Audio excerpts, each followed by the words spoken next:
As I was walking in, a very good friend of mine said, but what really does WFP do? Right, hunger is our problem. It is a big problem, right? And as James said, you can already see that our programs prioritize nutrition. We improve diets of people that are at risk, especially mothers, especially children. But what we really do as well is that we try to change people's lives.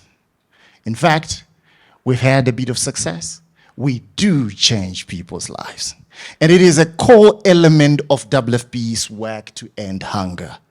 Now, I know people have seen images of WFP in the aftermath of an emergency, helicopters flying, trucks crisscrossing countries on a daily basis. We are usually the first on the scene. But what people do not know is that we are usually the last to leave. Not only do we help people to recover, but we do help nations to develop. But anyway, I'm not a speaker.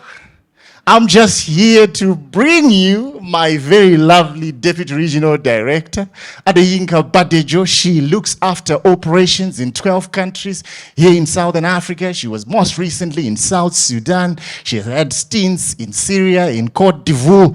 Vast experience. You can see it anywhere. Thank you, boss. Thank you.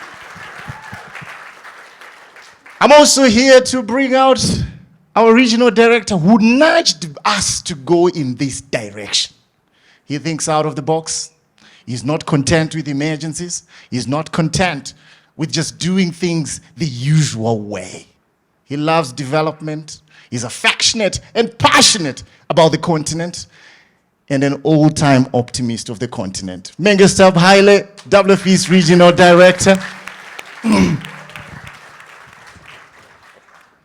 So the beauty of my role is that I get to do an intro and then I ask the difficult questions to the bosses, which is always great. So today I'm in conversation with both of you, and I hope that after asking these difficult questions, I'll have my job. I'm going to start very quickly with the regional director. There are 60 million people who are reported to be food insecure in Southern Africa. When you look around, this is not a barren region. Why are we hungry? Well, thank you very much, Tomson. And let me start by giving a bit of an overview. After becoming a regional director here, I have traveled to all the countries. And each country in the SADC region I have visited more than 2 or 3 times. And the purpose of that was to understand from governments, from the ministers, from the heads of state, what is the challenge of food security in the region. And Tomson, as you said, this region is full of opportunities. There is soil, there is great water, there is everything that you could wish for a successful agriculture. And yet, as you rightly said, there are 60 million people in the region who are food insecure.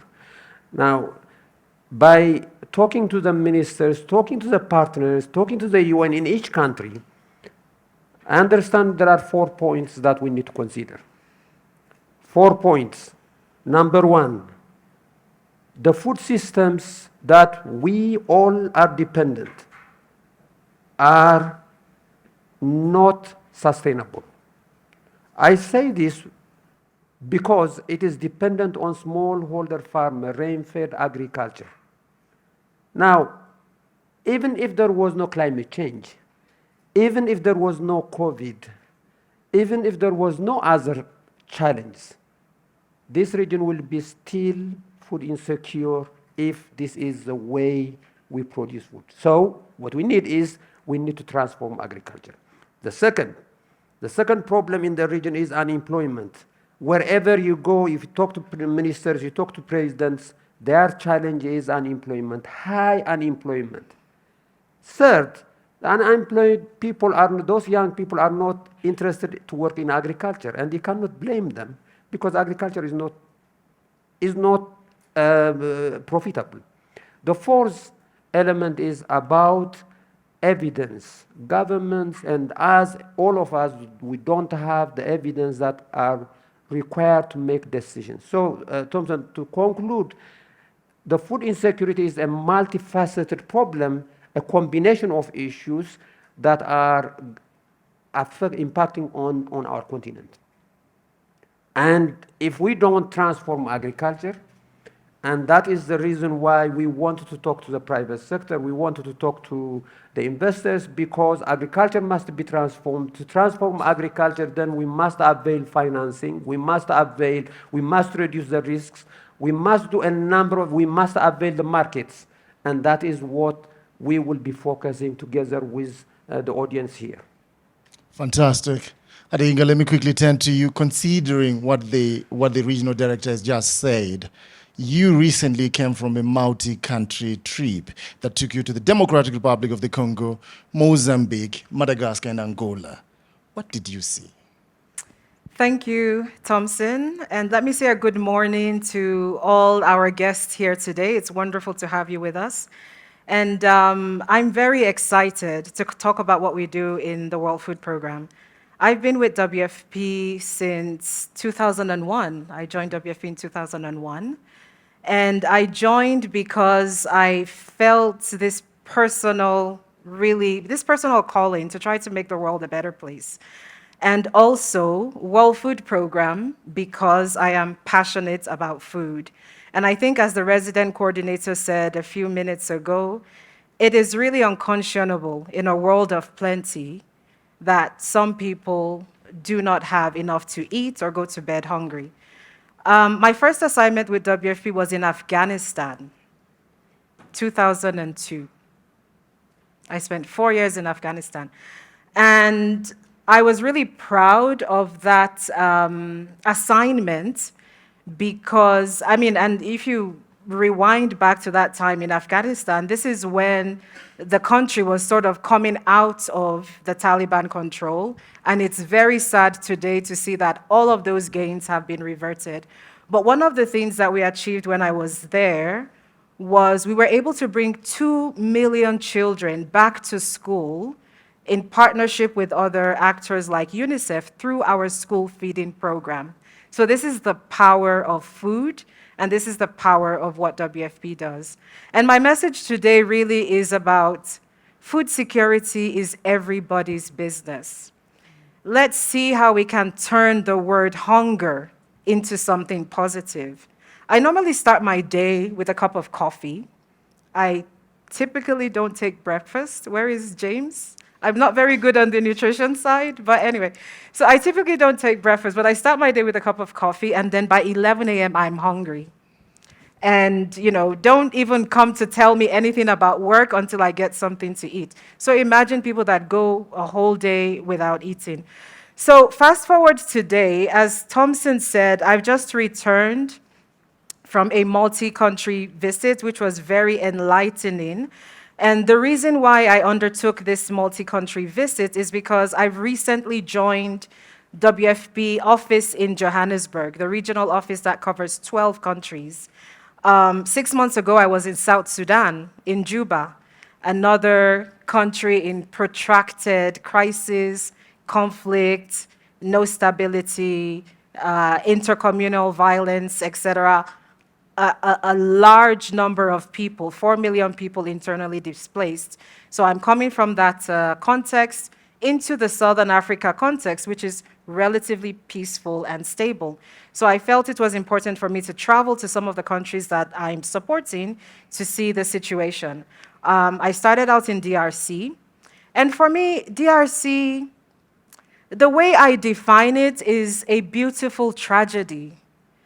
Because it's a beautiful country. It is green, it is lush. DRC can feed the entire continent of Africa. But what is the issue in DRC? We all know prolonged, protracted conflict. More than almost 7 million people are internally displaced. And imagine, these are numbers, but let's turn these numbers into people, into individuals that have been uprooted from their lives, their livelihoods. they're displaced, they're living in makeshift camps, they're living under trees. How do they get fed? So this is what WFP does in providing food to meet their immediate needs. But of course, food is not enough. They want to think about their future. They want to return to their lands so that they can farm their lands. And in situations where people are able to return, we support them to rebuild their lives by providing agricultural tools, inputs, and all of this we do in partnership with people, with other agencies like FAO, with governments, with NGOs, with civil society.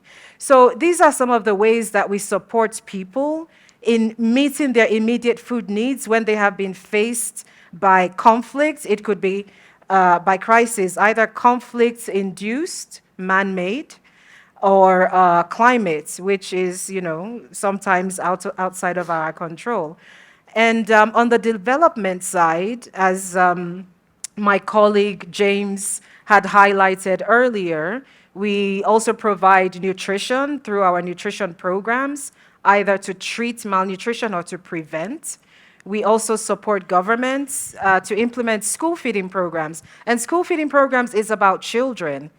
And these programs are often concentrated in areas where that are food insecure. There's not enough production, people do not have enough access to nutritious food. So through our school feeding programs, we encourage children to come to school, at least have one nutritious meal per day, and that meal is a magnet, because what you're doing is developing the country by ensuring the children have access to education. And we also support smallholder farmers to improve their productivity. I recall when I was in Côte d'Ivoire, and we had established this project to empower women. And as you know, women are often the backbone of society, the backbone of their community, and often the labor in the agricultural sector. So this project, we were training women on how to improve their productivity, which means that increase their yields. And by the end of this training, you could see that the women really had gained more confidence, because they said, we didn't really know how to plant properly. We would just, throw the seeds and just hope that they germinate. But by teaching them on how to space and plant and efficient use of water, they have seen their yields increase. By increasing their yields and reducing their post-harvest losses. Post-harvest loss is a big deal in Africa. Farmers lose anywhere from 30 to 40% of their produce. Imagine how agriculture is so labor intensive and you lose 30% of your production. So we also bring low technology into the communities where they can reduce their post-harvest loss. So going back to my story, these women were able to increase their income. And by increasing their income, they became valuable in society. They could sponsor their local football team to participate in the national team. So imagine how we transform the lives of these women. But coming back to my mission, I want to end on Madagascar. 3 years ago, famine was declared in the southern part of Madagascar. And it was a terrible situation. Some of you may have heard about it. There were images in the media. I think Al Jazeera, CNN, ABC, they covered it. And it again, unconscionable that people can fall into deep hunger in an environment where there is plenty. WFP came in, provided emergency food assistance, provided nutrition support, and 3 years later, when I visited this community, they were thriving. They said that, we have reduced health concerns. WFP brought in the RRT. You will be hearing about the RRT. I want to leave that for the regional director to talk about it, but it is an innovative approach that we are introducing in rural communities. The community that I visited in Madagascar, I was amazed to see how they have changed, how they have transformed in a period of 3 years. They told me that there came a time where all they could eat was cactus, because it's sort of the southern part of Madagascar, it's dry. It's very dry and brown and barren. The only thing that really grows there is cactus. So these communities were feeding on cactus, they would mash it up and mix it with clay or ash, charcoal. They would mix it up and eat that just to fill their belly, even though it's not really food and it's not nutritious, but just to take away that feeling of, the hunger pangs, and this is what they will eat. But they said since WFP came and provided them food assistance, their situation has improved. And I will end on the note that we don't only feed communities, we also teach them how to feed themselves so that they can thrive. Thank you. Thank you so much. Thank you so much. Adeyinka has already touched on some of the programs that she's most proud of. Big picture now. What is WFP doing to ensure that Southern Africa is no longer hungry? A very good question. And just to go back to what I said earlier, first, it is important to understand what the priorities of governments are. Because we are there to support governments. We are there to support partnerships. We are there to look at how we can move together. And that's why I said I have visited on behalf of our team. Now, another thing that we have done is we also visited a number of partner countries outside of the continent. We went to China and we sent a team to understand how China has dealt with their smallholder farmers, how they have built a food reserve that can feed the country. We went to Korea to see how Korea was poorer than a lot of our countries in the 50s. Now it's a transformed country. And what did they do to achieve that? We went there. We went to Israel to look at how they work on those smallholder farmers. We went to Egypt to see what lessons we can learn. Here is what is needed, is a combination of experiences that come from outside, from other places, plus working with the government. Very clear, we need to transform agriculture. Last year, WFP signed an MOU with Afro-Exim Bank and ACFTA. Why? Well, if you want agriculture to take place, to transform, then you need to have financing. Afro-Exim Bank is an African bank. They have put $2 billion aside for smallholder farmers. But they don't know where the smallholder farmers are. We know, we do. We work with the smallholder farmers. ACFTA wants to trade, but you cannot trade if there is no production. So we want to make sure that there is production, and WFP happens to be a good agency for looking at trade matters, procurement, logistics, supply chain, and all that area. So ACFTA would appreciate that. Then with Afro-Exim Bank, there might be some people here from the private sector and from the financial institutions. Let me ask you one question. Why, if you give loan to a farmer, smallholder farmers, why do you think a smallholder farmer, he or she, will not pay back on their loan? Two reasons. One is they would take the loan, but for some reason they have not produced. Whether it is drought, whether it is flood. If they have not produced, then you cannot expect them to pay back. Now that is high risk for lending for the banks. The second reason why they would not pay is they produce, but they cannot sell. And therefore, if they cannot sell, they cannot pay. Now, WFP helps on both areas. We help on the insurance, so that smallholder farmers can take, and we cover them through insurances. At the same time, if they produce, and they cannot, there is no market, then we will be an offtake agency to support them to sell, to get the food. Now, overall, our objective here is to support the governments in this region. I have met just recently with the president of Zambia. We had a very long discussion, and we were talking about, look, we have El Nino coming. What are we doing about it? Now, we cannot talk about early warning because we know it is coming. What is needed to be done is increase production, because we know what El Nino does. It will reduce production.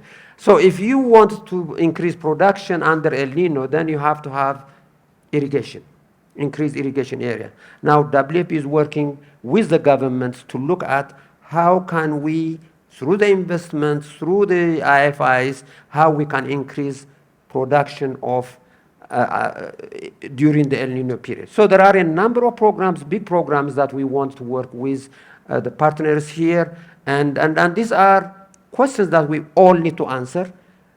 Governments are willing because, look, you can't have a country in peace if there is no food security.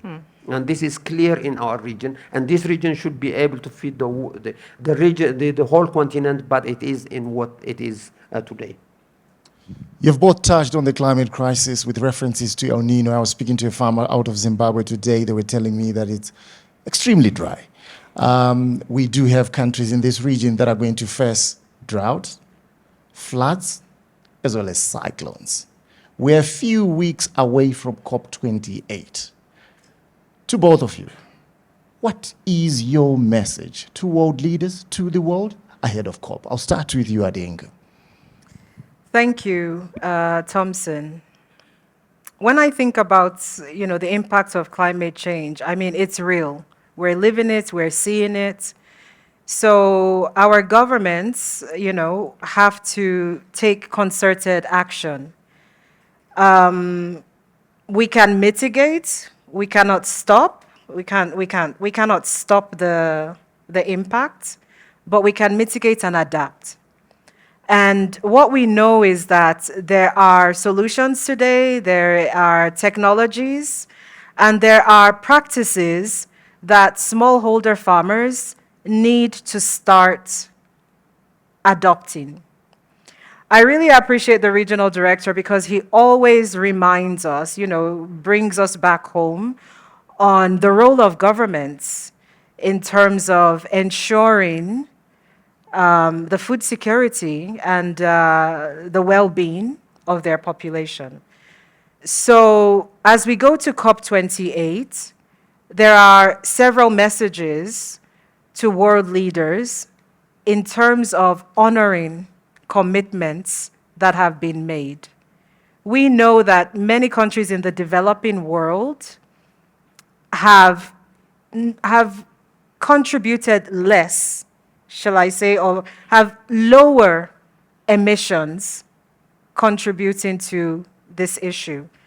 But at the same time, they suffer more based on limited infrastructure and limited preparatory activities to help in mitigating some of these actions. So the first message is, honor the commitments that were made, the Paris Agreement and every other, more recently, loss and damages. And then to our governments at home is really to start adapting or adopting some of these measures that have been developed. For example, smallholder farmers, how can we support them to make better use of the limited water that is available, meaning water management systems? Like I said earlier, I was in Madagascar and I met with some of the local government authorities. And this is again a region that is prone to drought. And they were entering the rainy season. And as RD said, we can't say early warning when we know disaster is just down the road. But unfortunately, these communities did not have the financial means to construct water reservoirs because rainy season is upon us and the water will just run off rather than being captured. So this is really an effective way of capturing water and ensuring that it will be available for the community's use 3 to 4 months after the rainy season, thereby sort of reducing the dry season. So I don't want to take up too much time running through the different type of climate mitigation or adaptation measures that exist, but there are ways that we can support communities at the local level, and governments have to take the leading role. And we do want, civil society to hold governments accountable. Yeah. And we also want to engage with academia to work with us. He had highlighted data, the use of data, evidence generation, to show what works in terms of good practices, and working with the private sector as well, especially financial institutions, in getting the financial resources to be able to implement some of these actions, because we have seen, at least from the malnutrition angle, what this is costing the economy.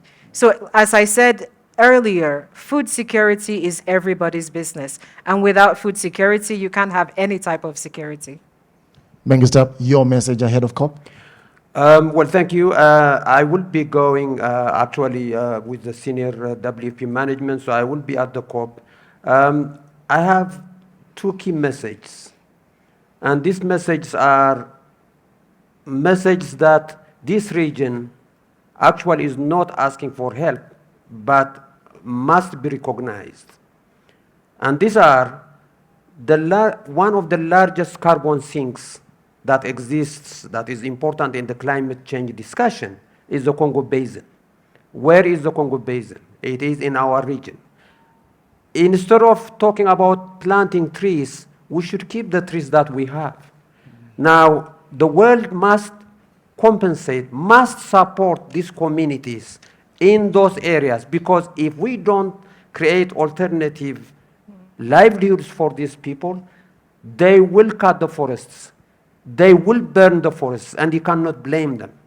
Therefore, if we are talking about COP and we are talking about climate change, let's protect what we have. So that's one message that I would put, is the world, it is not, you are not doing favors. This is good for everyone. It's good business. Let's protect the Congo Basin by creating alternative livelihoods for those people that are living there. The second point is, and this, when I was in Japan, I mentioned this, where on earth do you find the big fives roaming around? This is when we talk about biodiversity. The elephants, the lions, and all those animals are in our region. These are the world's heritage. Our grandchildren or the grandchildren of the Europeans or the Americans or the Chinese or the Japanese, they will not see them if we don't protect them today. Now, what is the issue? Well, those animals are living with other people whose livelihoods are at danger. Now, whenever there is a drought, there is competition between the animals, the wildlife, and the people. Now, we must create an alternative livelihoods for those people so that they can keep those animals for us, for the world, for our children. Now, if we don't do that, when I was talking to young people in Japan, I told them, have you seen the Lion King? They said, yes, we know the Lion King. And I said, well, there will be no more Lion King if you don't tell your leadership and your bosses to protect them. And we can protect those for them. Now, Tomson, I asked you one question when you sent your team in the different countries. I asked him, can you take pictures of all the charcoal that are available, that are for sale on the roads? Everywhere. And I asked, how much does it cost? You know what? That cost is so nothing. But imagine with each charcoal you see there is a tree that is gone. Yeah. Now, how are we going to compensate for those? So those are the messages that I will be taking, is we are not asking for favors, but this region requires support in order to support the world's ambition on climate change. Speaking of favors, I'm going to do you guys a favor. And I think I have time to squeeze in 2 questions, right? Can I invite James back up on stage in case there are nutrition questions? I want to tend to you now and see if there are any questions. We do have roving mics. I can squeeze in 2 questions. I have one from Maureen here. Do I have another question somewhere? Yes, another one from the gentleman. If we do have roving mics, if we don't, you can use mine. My question relates to the food waste that we have. You mentioned the post-harvest food waste that sub-Saharan Africa experiences. What role does the WFP do to mitigate the food waste? Because in as much as we do not have food, there's a lot of food that is being wasted at the same time. So what role does the WFP play in that? Excellent. That question on food waste, can we move? Yes. Thank you very much for the discussion.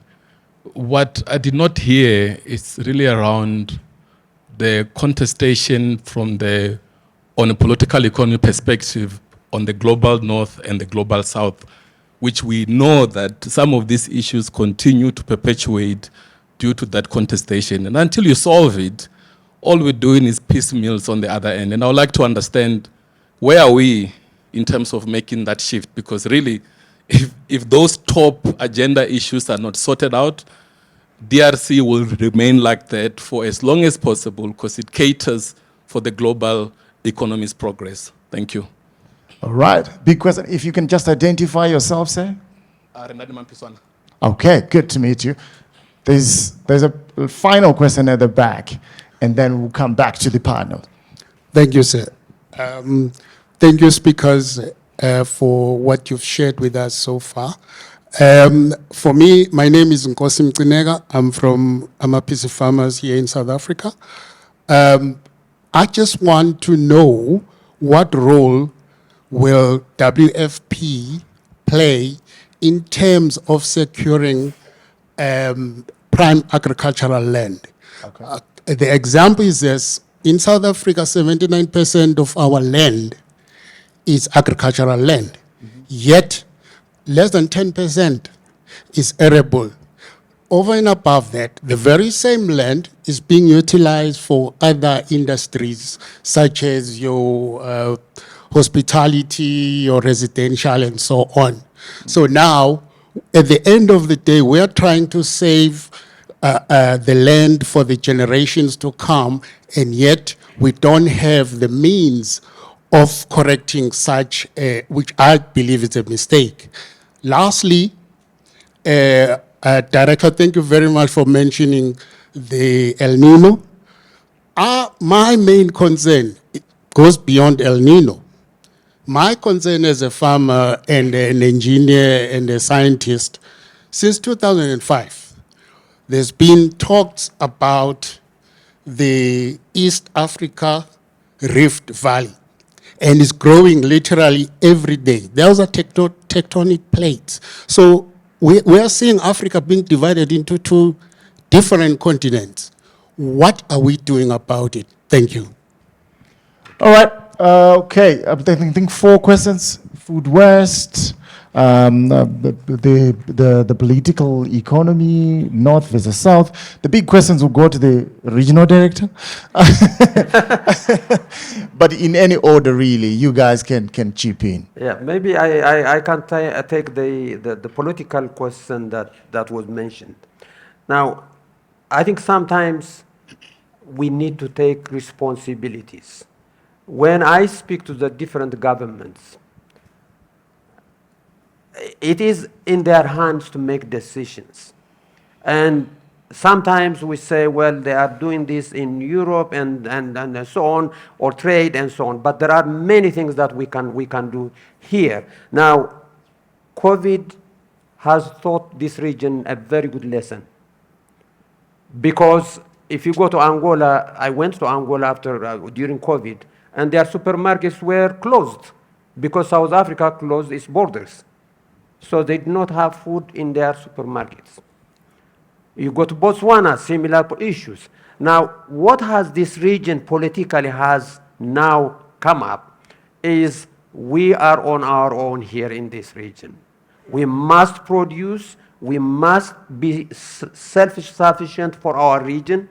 So that political decision is coming. Now, you mentioned about DRC. I actually traveled around the world to mobilize resources for DRC. I have been everywhere. But I have also been talking to the African Union and the leaders, and recently my discussion with the president of Zambia. The African Union is actually going to has hosted already a day for DRC, where they made a decision. The African Union will mobilize resources for DRC, and in fact, Zambia and Zimbabwe are trying to actually mobilize and donate from the maize that they have. So there is a movement within the continent, and the ACFTA is another bigger region. So we are moving into the right direction. There is political influence, but governments are taking responsibilities. So that's on the political aspect. Now, on the agriculture, the land and from South Africa, now, I don't want to put him on the spot, but the RC is here.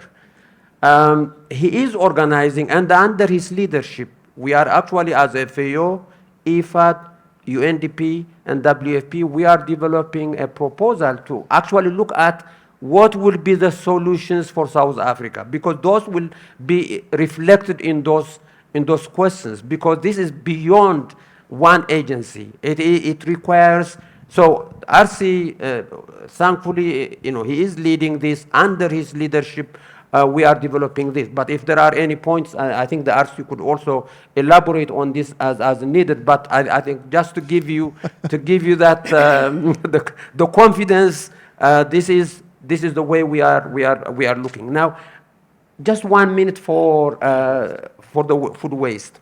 Now, food waste is usually it's about energy. Now, if you go to any rural area in Africa, there is no energy, there is no electricity, and there is no water. Now, if you don't have energy and water, you have a big problem. And therefore, that is why we have this rapid rural transformation, where we bring in energy into the rural area, 25 kilowatts, and with that energy, we have water. We have cold rooms, and that is where you actually save a lot of the waste, the vegetables, and so on. So with putting energy into the rural areas, and this is also aligned with the climate change aspects, we talk about energy transition. In those rural areas, there was no energy in the first place. So we are actually from no energy, we are moving into green energy. And so I stop here, sorry. Adeyinka, very quickly, if you want to come in on any of the questions. Sure. I mean, RD has responded to all. But let me comment on the food waste. We look at food waste in 2 or 3 dimensions, at the production level and at the consumption level. At the consumption level, the role that WFP plays is really sensitization and raising awareness. But maybe James will say more on that. But from the production level, RD has given one example of how we're bringing an energy source at community level to help them transform or process. For example, having energy close to the production site means that women producing cassava can transform that cassava into gari, and gari can stay on your shelves for 3 years.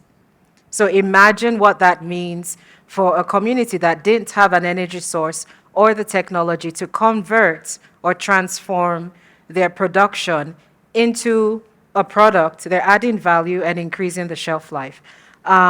Aside from food transformation, we also support with appropriate technology, not costly, by providing hermetic silos. These are airtight, cylindrical plastic containers where farmers can store their grain. I think the shelf life is about 2 years or so. So these are some of the technologies that we're bringing into communities, in addition to good agricultural practices to help in managing waste loss in terms of how they, I'm not really familiar with the terminology, but with the rice threshing, we train them on how to do it in ways that they don't lose. So we focus more with our partners FAO at the production level, how to manage, reduce waste. But then, when you go to restaurants at household level, the most you can do is, at least from our mandate, is really more on sensitization. Maybe really quickly on the question on securing prime agricultural land. It's not an area that WFP works on specifically. We partner with the Food and Agricultural Organization on that, and they do a lot of policy work with governments on how to, better manage land reform policies, etc. But in South Africa specifically, under the leadership of the resident coordinator, as the RD said, we are working with partner organizations to support in improving the food security situation in South Africa. 14.4 million people are food insecure in South Africa, and really that is a big issue. On the Rift Valley, I think that one is for you. So let me just remind you, Yes. I don't have a response to that one, but my role as his deputy is to make sure that nothing falls through the cracks. So I give that back to you. Yeah, okay. On the Rift Valley, I'm from Ethiopia, and we actually lost access to the sea. So now this Rift Valley is opening. The sea is actually coming to Ethiopia. Now, the issue is, it's the time scale. That is happening, we know, but the time scale is so long, and we want to be alive when we reach there, and the climate issues are becoming more, more important today.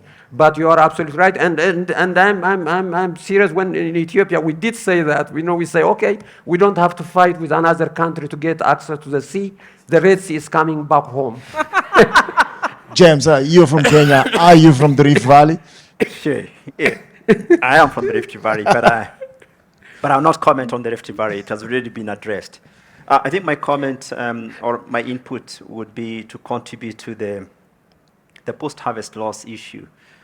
FAO estimates 1/3 of the food produced is wasted.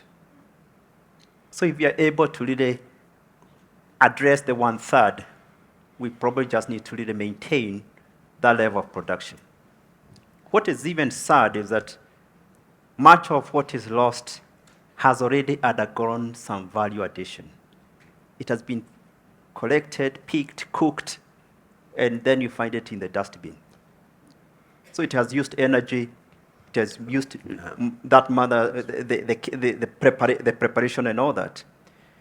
But I think WFP is investing. We are doing a lot. Besides what the RD has mentioned, we are going back to the basics. The region has so much sunlight, and we are going back to the drying, working with the rural mothers. You go to rural Zambia, they're doing fantastic work using solar dryers, using local technologies to really preserve that amarantha, that green, those green vegetables for the next season. The bumper harvest during the rainy season, then all of a sudden after 2-3 months during the dry season, there's no that green veggies. So it's really working with the technology from drying to smoking to blanching. These are the technologies that we are working with the local civil societies, with communities to make sure that they are able really to preserve. Needless to say, what has just been mentioned about the hermetic bugs, that's one step higher. So the value addition that we are really working with mothers and communities and even social welfare groups, it is just to really address that loss. So we are very cognizant of the losses. And more so, sometimes we did look at it from the perspective of quantity lost, but we're also looking at the nutrient lost in the process. So we are also very cognizant of that fact that when it's poorly kept, then we lose that.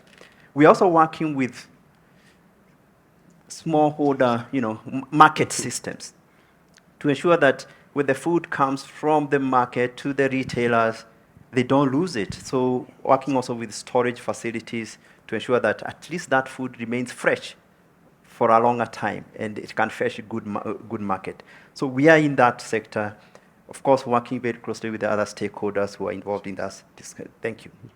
All right, time is up. I was deliberately not looking at the control room because we are out of time. But what's left for me is to thank the panelists, James Kingori, who is Regional Advisor on Nutrition, Adeyinka Badejo, Deputy Regional Director for Operations, Menghestab Haile, who is the Regional Director. Thank you so much. But before we go...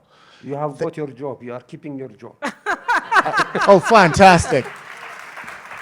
Thank you so much, boss.